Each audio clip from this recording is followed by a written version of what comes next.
What if, instead of showcasing our college degrees, job accolades, and prestigious awards, our resumes dared to list our detours, dead ends, failures, and employment gaps? What if that list of all the scraps and screw-ups of our careers is where the real seeds of possibility lie?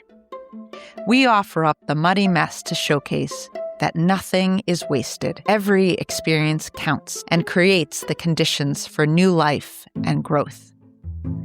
The scraps, the leftovers, the discarded stuff, its richness is the fertile soil for new life to take root.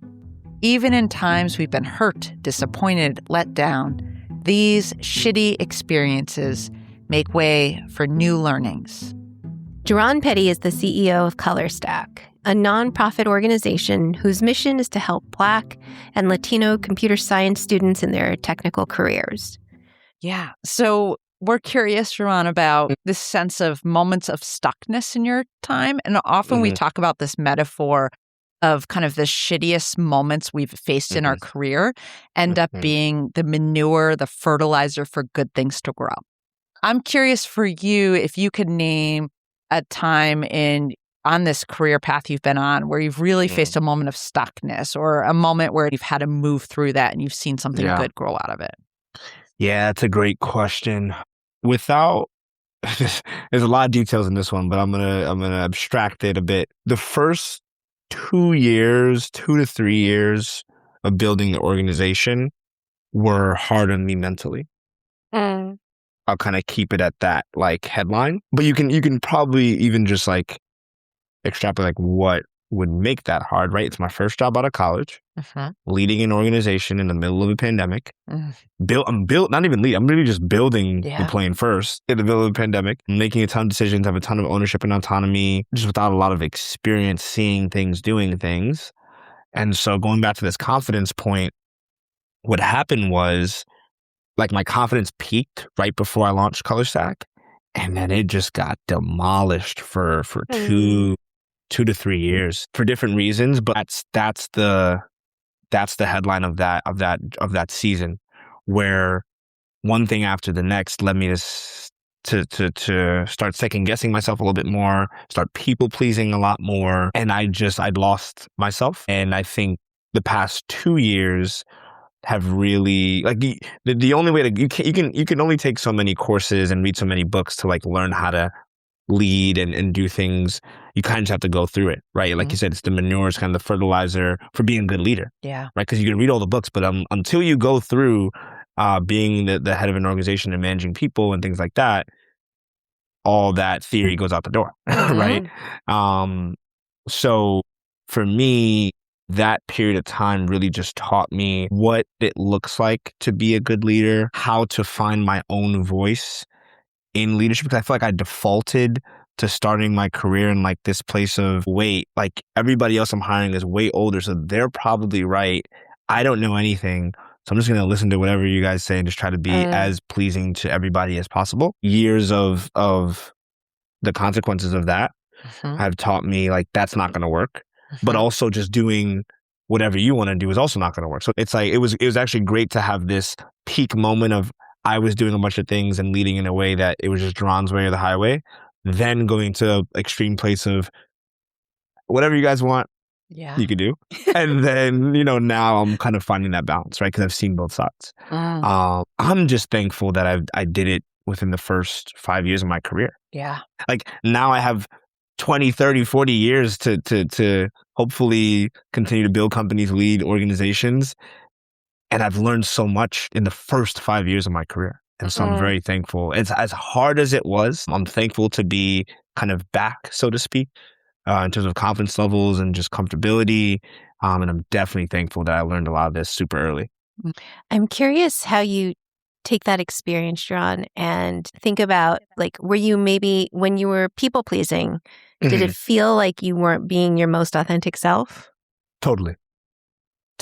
It was this idea that what I wanted came last, if it even was identified. How might you think about helping another person align what they believe is their authentic self to, their work environment, or, what does that alignment look and feel like for you? Yeah, it's a good question.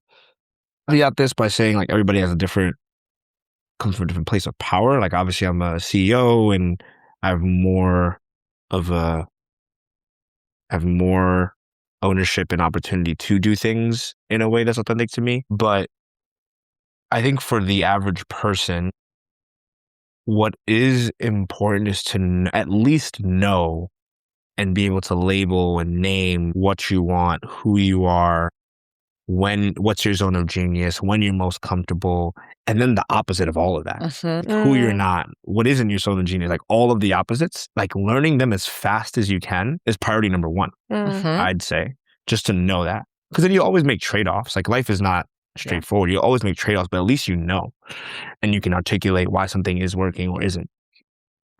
And then I think in terms of career, the way that people should think about this, and then I'm going to bring it back to myself, but the way I think people should think about this is, at least from what I've seen, the work itself isn't the full picture of being a fit for a company, right? Like just doing the work, whatever that may be, isn't the full picture, right? Like it's when you're hiring, you're trying to be on teams, you're trying to be in an organization, it's more like dating, more of an art than a science, right? It's more like, okay, you may think this thing really great, but if you do it in that way, or if your values are that, or, are speed versus quality, or you're more of a documentation type person versus a person who can move quickly, like at a team level, at an org level, those things might not be a good fit. And I think more people should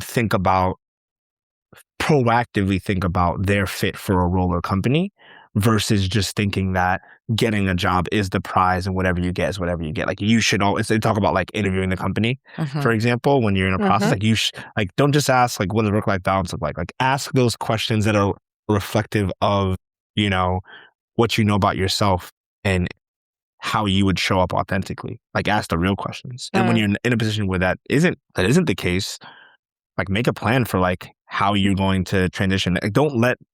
Like, take control of your career, right? So that's the second piece. Now for me, I think that transparency is important to me, and having people understand what I value is the most important thing that I've learned. Like that's a really important way to show up authentically, because what happens is people misunderstand people's actions and decisions because they don't know because they're not clear on what that person values.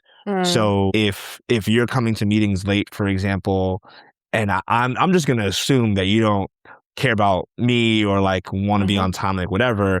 But from your perspective, it could be that, you value, I don't know, spontaneity or whatever. And so when things come up, you want to be able to do those things quickly or respond to a person or follow this idea or a train of thought in that moment, or like whatever the case may be. That's just like one example. But when you share those values and be transparent about those values and your personality and different things like that early on, for me, I've found that helps, because then we're not making judgment calls on like putting labels on people's actions. It's like we actually know what they care about. We actually know where they stand. Both ways. They know where I stand, I know where they stand. And so things that happen are just things that happen, and they kind of can be isolated to just events and like actual things that have just happened in one instance, versus using that to paint a broad brush. I'm curious to hear about your choice to build ColorStack rather than taking what feels like the next big step and the honor of getting a job with Google, that you had to take a significant risk in creating something of your own. Yeah, it was calculated risk. So I didn't jump off the deep end. I started working on ColorStack 9 months before I told Google I wasn't coming. And the way that I phrased it to myself was, I accepted the offer. I'm going to keep trying to build this thing, which I didn't even know was going to be ColorStack at the time. I'm just going to keep trying to build this national org that scaled what I was doing at Cornell. And if I can do it full time, I will. But until that day, I'm going to Google, and I'm going to have start my career off at Google. So it sounds kind of, it obviously sounds like, oh, he gave up that offer to go start this thing.